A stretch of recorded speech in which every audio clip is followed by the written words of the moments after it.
പൊട്ടൽ ദുരന്തമുണ്ടായ ചൂരൽമലയിൽ കാണാതായവർക്ക് വേണ്ടിയുള്ള തെരച്ചിൽ ഭാഗികമായി അവസാനിപ്പിച്ചു. ദുരന്ത മേഖലയിൽ അതിശക്തമായ മഴ ഇടവിട്ട് പെയ്യുന്നുണ്ടെങ്കിലും ഇത് വകവയ്ക്കാതെയായിരുന്നു ചാലിയാറിന്റെ ഇരുകരകളിലും NDRFും അഗ്നിശമന സേനയും SOGയും ചേർന്ന് ഇന്ന് തെരച്ചിൽ നടത്തിയത്.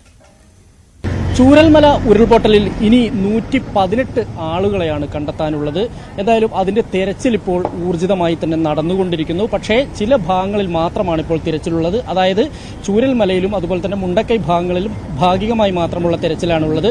അതേസമയം പരപ്പൻപാറയും അതുപോലെ തന്നെ നിലമ്പൂർ കാടുകളുടെ ഒരു ഭാഗങ്ങളിലുമാണ് കൂടുതൽ മൃതദേഹങ്ങൾ ഒരുപക്ഷേ ഇവിടെയാണ് ഉണ്ടാവുക. കാരണം ഇവിടെ മണ്ണിടിച്ചിലും ഒപ്പം തന്നെ ഈ ചാലിയാറിലൂടെ ഒഴുകിപ്പോയതുകൊണ്ട് തന്നെ ഈ ഭാഗങ്ങളിലാണ് കൃത്യമായ പരിശോധന ഇപ്പോഴും നടന്നുകൊണ്ടിരിക്കുന്നത്, തെരച്ചിൽ ഇപ്പോഴും നടന്നുകൊണ്ടിരിക്കുന്നത്.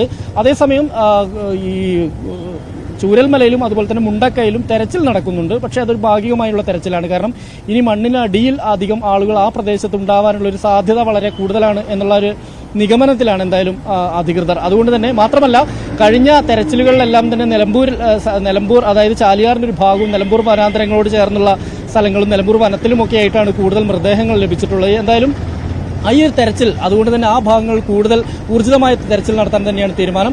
ഒപ്പം തന്നെ ഈ ആളുകളെ, അതായത് ഈ വീടും മറ്റും നഷ്ടപ്പെട്ട ആ പ്രദേശത്തുള്ള ആളുകൾക്ക് കൃത്യമായ പുനരധിവാസം ഒരുക്കുന്നതിനുള്ള നടപടി ജില്ലാ ഭരണകൂടം വളരെ ഊർജിതമായി തന്നെ നടത്തിക്കൊണ്ടിരിക്കുന്നു. അതിനാവശ്യമായ വീടുകൾ കണ്ടെത്തുന്നതിന് 6000 രൂപ വാടകയ്ക്ക് വീടുകൾ കണ്ടെത്തുന്നതിന് 4 പഞ്ചായത്തുകൾ, പ്രധാനമായും 4 പഞ്ചായത്തുകളാണ് ഇത് സംബന്ധിച്ചുള്ള പരിശോധന, വീടുകൾ കണ്ടെത്താനുള്ള ഒരു ശ്രമം നടക്കുന്നത്.